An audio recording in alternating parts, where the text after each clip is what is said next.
Here are the words that God is speaking to the people of Mount Sinai. We know these as the Ten Commandments. I am the Lord your God, who brought you out of Egypt, out of the land of slavery. You shall have no other gods before me, or besides me. You shall not make for yourself an idol in the form of anything in heaven above, or on the earth beneath, or in the waters below. Now, this was extremely, extremely, extremely common in this day. In fact, everybody did it. It was not only extremely common, it was ubiquitous. Everybody did it. The Israelites wanted to do it.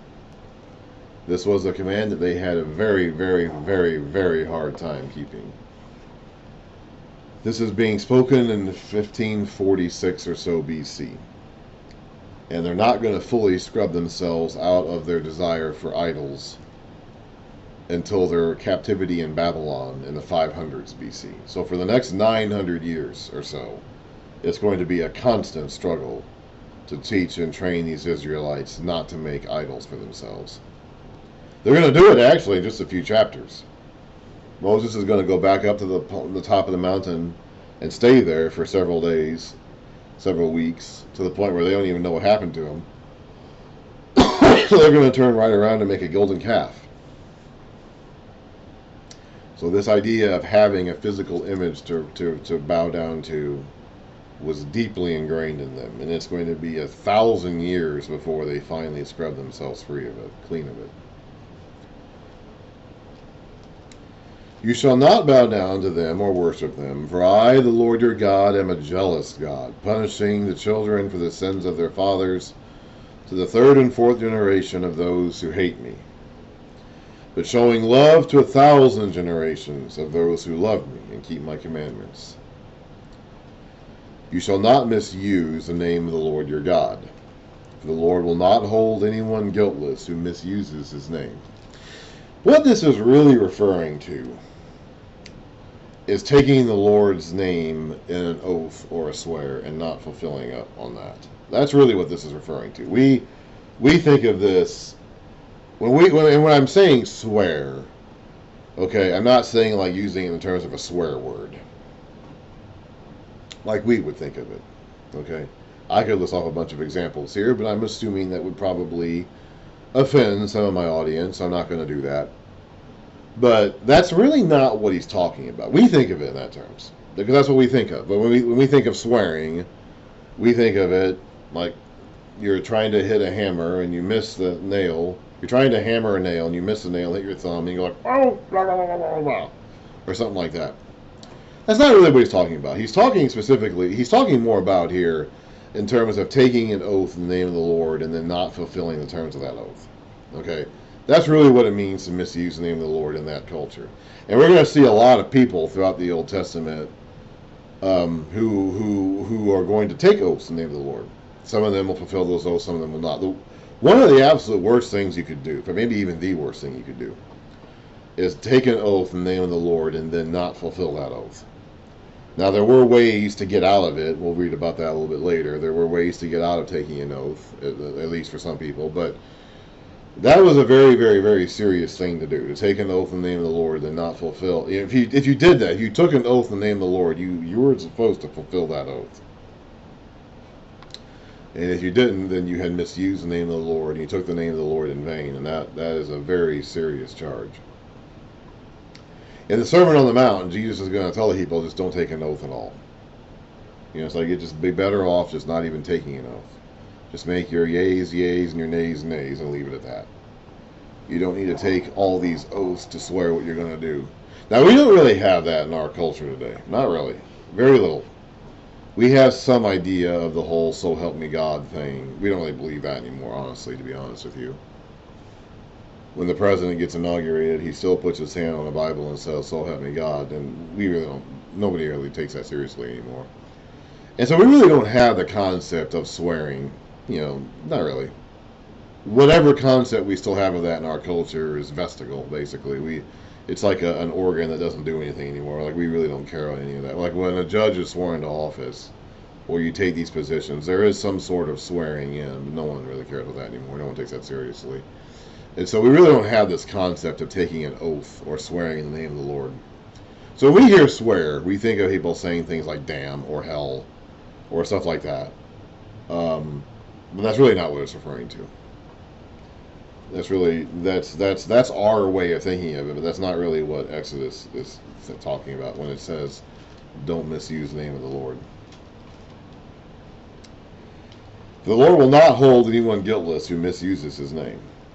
Remember the Sabbath day by keeping it holy. 6 days you shall labor and do all your work. But the seventh day is the Sabbath of the Lord your God.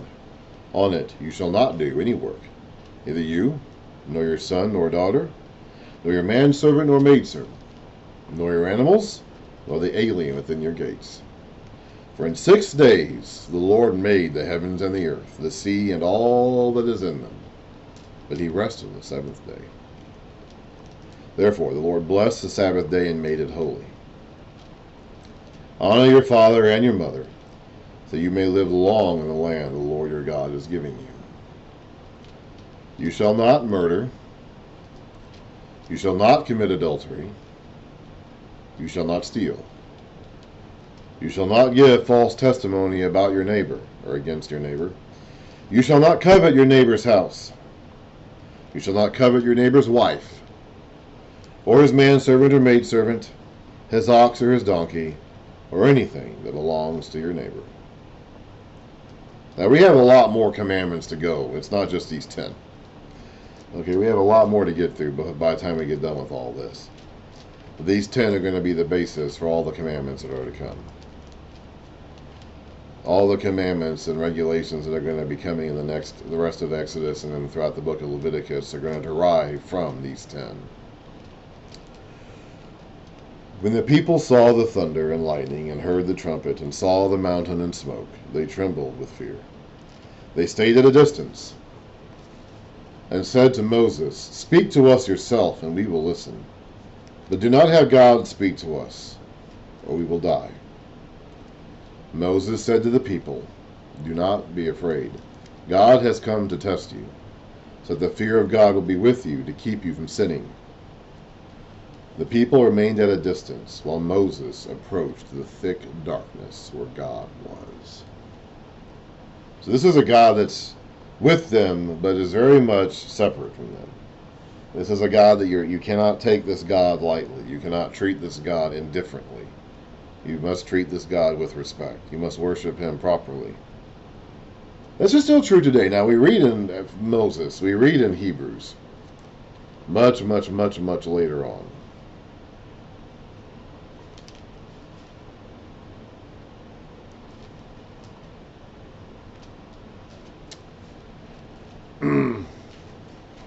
much.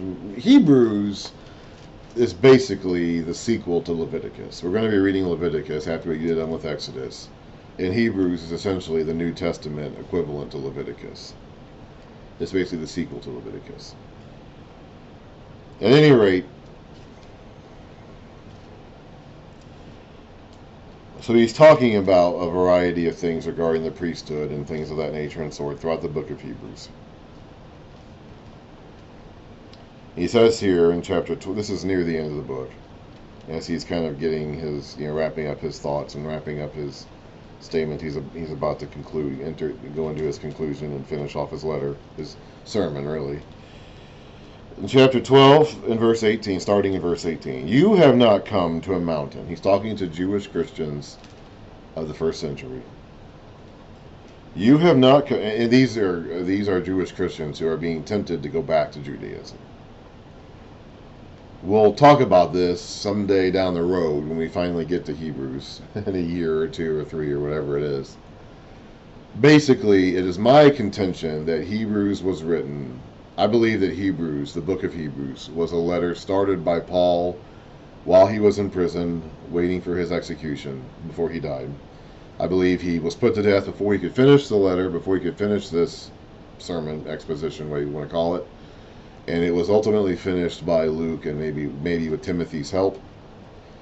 I believe he is writing, and I believe it was finished sometime in the late 60s AD, before the fall of the temple and the destruction of Jerusalem, which happened in August of 70 AD. But I think at the beginning of the war that led to that. Okay, so the war that led to and culminated with the fall of the city and the temple in 70 AD started between the Romans and the Jews a few years before that. In 66 AD, tensions had been boiling over for some time before that. But the actual war that ultimately resulted in the sacking of Jerusalem started around 66 or so AD. And I believe that at the time, and I believe Paul himself was put to death around that time, probably right before that. Nero, the emperor who executed Paul, killed himself in June 9th to be specific, of 68 AD. So Paul was obviously dead before that because Nero was the emperor that executed Paul. And the war between the Romans and the Jews was already going on at that time. In fact, the suicide of Nero led to a civil war in Rome and led to several different emperors coming and going in the span of a single year. And they'd reign for 3 months or so. They'd get assassinated basically. So there was a lot of upheaval going on in Rome. And so the Roman forces in Judea were distracted by that, and the general in charge of the war at the time, Vespasian, had to go back to Rome to settle things, become emperor, and stabilize the empire. So the war was happening at that time. And I believe that I believe that Paul, when he started this letter before he died, knew, and then Luke and possibly Timothy, who I think finished it after Paul's death, knew about this war that was brewing, this conflict that was brewing between the Jews and the Romans. And I believe that the pressure and I believe that the audience he's writing to are Jewish Christians who were feeling the pressure to return to Judaism, possibly as an act of national solidarity, knowing that their homeland was either about to or already was embroiled in open warfare with Rome. And I believe they were feeling intense pressure to return to Judaism, return to their roots. So that's who he's speaking to. He's speaking to Jewish Christians who are being pressured to give up Christianity and return to Judaism for one reason or another. It's my personal speculation and belief that the specific pressure being placed on them was a desire to return to Judaism in Jerusalem as part of this war that was raging. But at any rate, whether that was it or not, these are Jewish Christians who have given up the Judaism system but are being pressured to return back to it. So he's saying here, and starting in verse 18 in chapter 12, "You have not come to a mountain that can be touched, and that is burning with fire, to darkness, gloom, and storm, to a trumpet blast, or to such a voice speaking words that those who heard it begged that no further word be spoken to them, because they could not bear what was commanded. If even an animal touches the mountain, it must be stoned.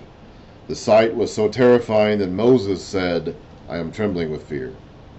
You have come." That's what they came to.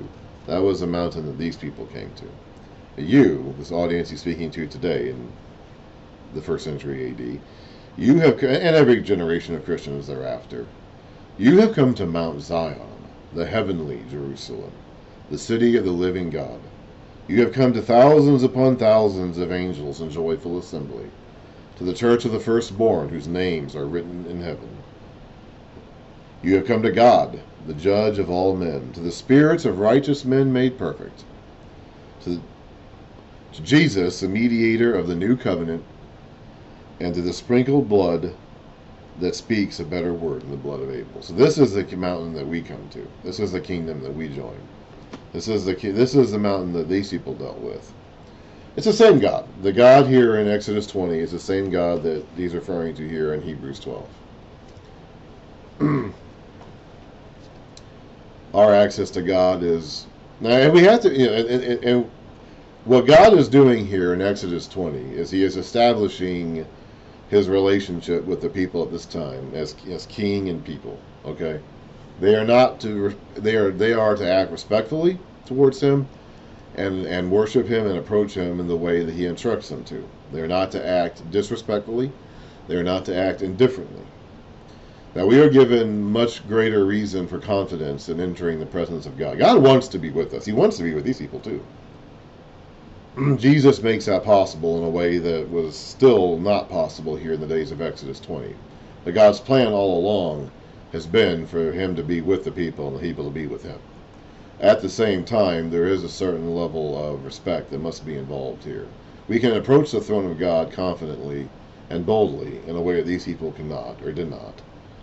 But we are still not to treat him disrespectfully or indifferently or as though he's just another guy, because he's not. He is God. So the people remained at a distance while Moses approached the thick darkness where God was. Then the Lord said to Moses, "Tell the Israelites this. You have seen for yourselves that I have spoken to you from heaven. Do not make any gods to be alongside me. Do not make for yourselves gods of silver or gods of gold. Make an altar of earth for me and sacrifice on it your burnt offerings and your fellowship offerings, your sheep and your goats and your cattle. Wherever I cause my name to be honored," so that's wherever physical location he chooses to do this, "I will come to you and bless you."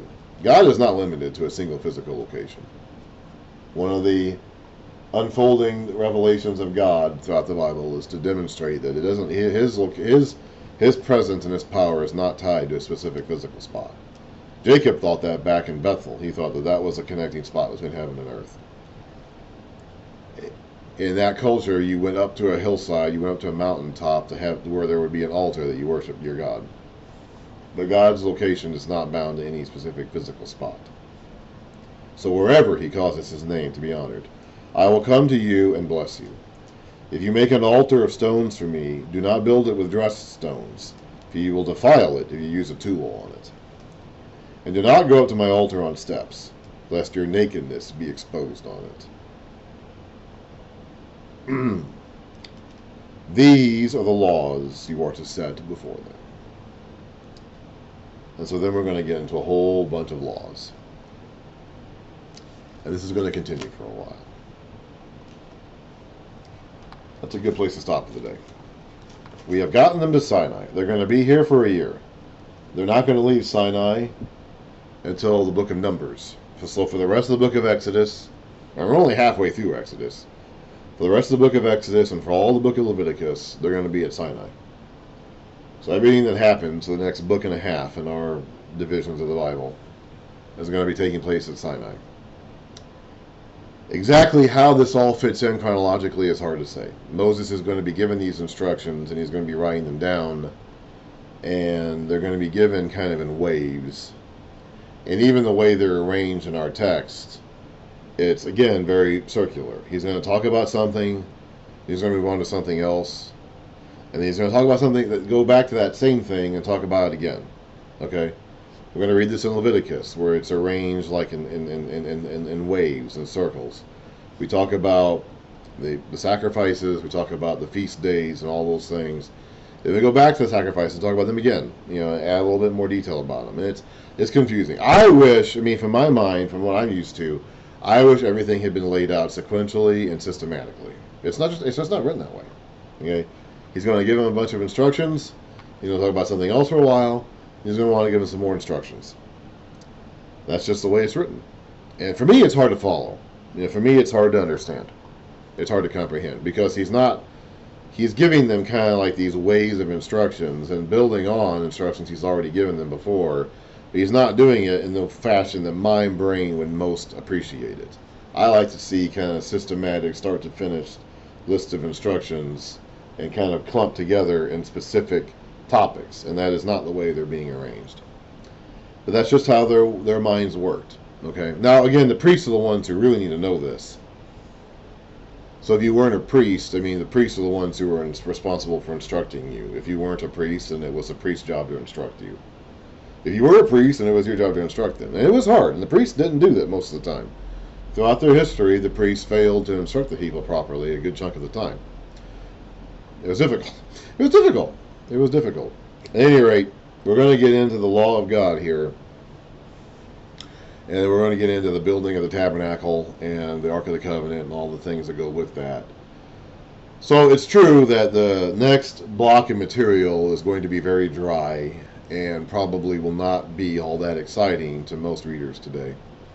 Um, but I believe it's actually extremely important because I personally believe this next section of the Bible, the rest of Exodus and then the book of Leviticus, is probably the section that Moses originally wrote. Of all the works that we attribute to Moses, the first 5 books of the Bible, I believe it's this section right here that he wrote, that was compiled on Sinai when that year they spent camped around Sinai. I believe this is actually the first written word of God, the stuff that was actually probably written first. I mentioned when I first started this session that in general, when I read through the Bible and as I go through this series of lessons, I like to read the books in the best order in which I can determine that they would have been written. Sometimes that's impossible. Sometimes it's very hard to determine. But sometimes it's, in generally speaking, that's the way I prefer to read it. But right from the beginning, I'm kind of going against that because I actually don't believe Genesis was written first. It happened first. Okay? It happened first. But I actually don't believe it was. I believe the book that we have is Genesis that Moses compiled from whatever documents or sources that he had available to him at that time. I believe that was written after he wrote the material that we call Leviticus in the second half of Exodus. I believe the stuff that happened around Mount Sinai was the stuff that was actually written first. And I believe then that once you've identified that, and you realize that the people that Moses is speaking to when he reads Genesis out loud to them have already experienced Sinai, have already experienced the tabernacle system being set up and ordained, and have already that's already in their consciousness. Like they've already experienced that. They've already experienced the plagues. They've already experienced the Exodus itself. They've been at Sinai. They've been told the land they're going into is theirs repeatedly, over and over again. And they've already witnessed for themselves the setting up of the tabernacle and the indwelling of God, when God came to dwell in it, the building of the Ark of the Covenant, and then when God came to dwell in it. They've already seen that, and the ordination process that went along with that. They've already seen that. So when Moses then is writing Genesis, especially the beginning of Genesis, he's patterning the creation of the world at the beginning of Genesis after what they've already seen when it came to the dedication, the building and establishment and dedication of the tabernacle. So I think that's important. So from the very beginning, I'm kind of going against my general preference of reading the books in order, and at least in the order in which they were probably written, because I don't believe Genesis was written first when Moses came. Now, you could say that maybe Abraham or somebody, or Joseph, left a written record behind, which formed the basis of what is in Genesis, and in that sense it was written first. That's possible. Okay, that is possible. So in that sense, Genesis, or at least parts of it, may have been written first.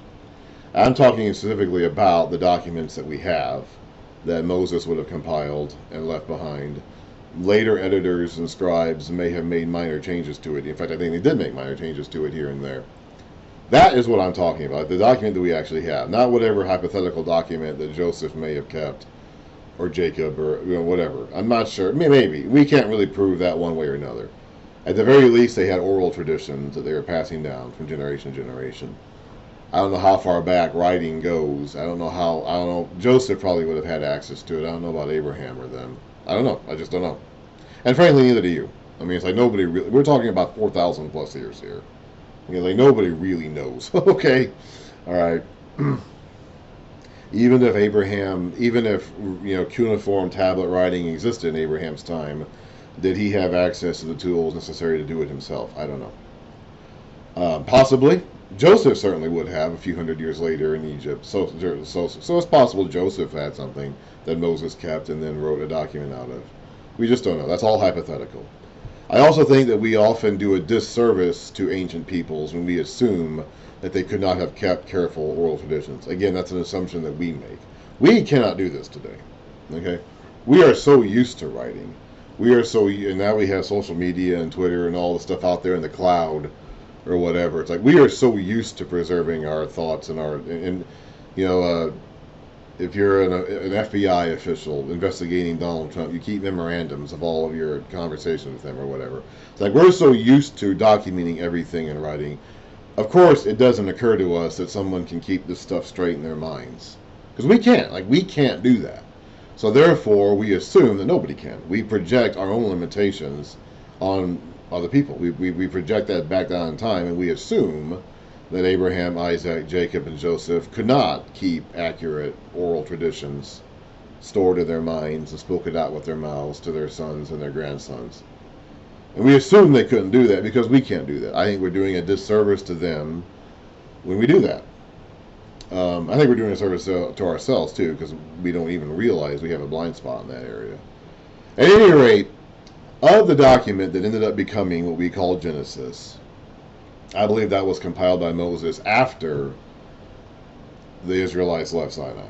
I believe the actual first written materials in the Word of God, the materials that ended up becoming this, I believe the first actual written documents would have been the stuff that he wrote while they were at Sinai, which is essentially the second half of Exodus and Leviticus, which is what we're covering now.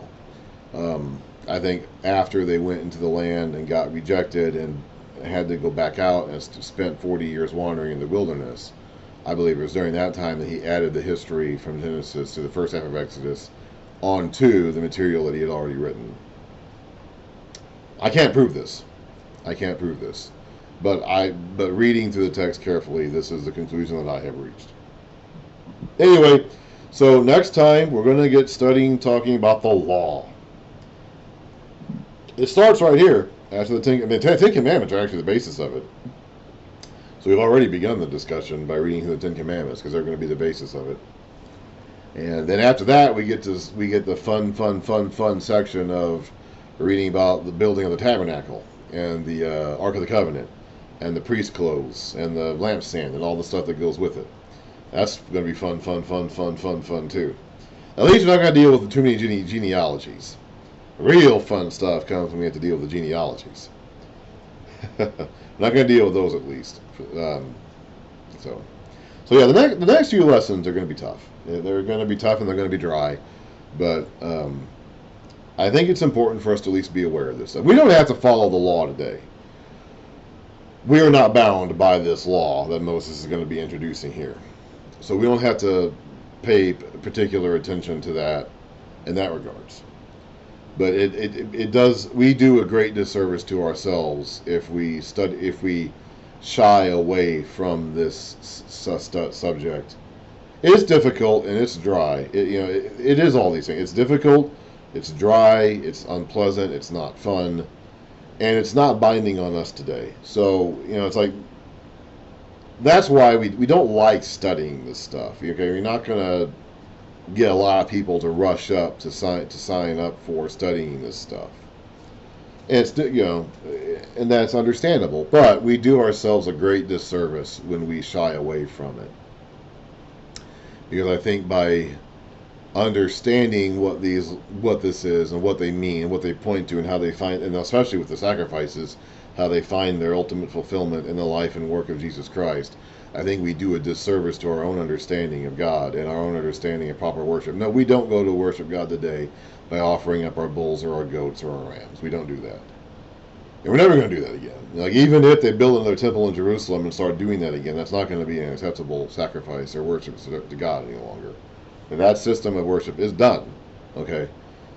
So we don't need to know the specifics about bull sacrifice worship or whatever for the sake of doing it, because that's not what we're required to do today. But we do a disservice to ourselves by ignoring it or not paying attention to it, because by understanding what it means, understanding how it finds its fulfillment in Christ, we enrich our own approach. We enrich our own worship experience when we come to God, and we understand better the proper worship of God, even in a New Testament Christian context.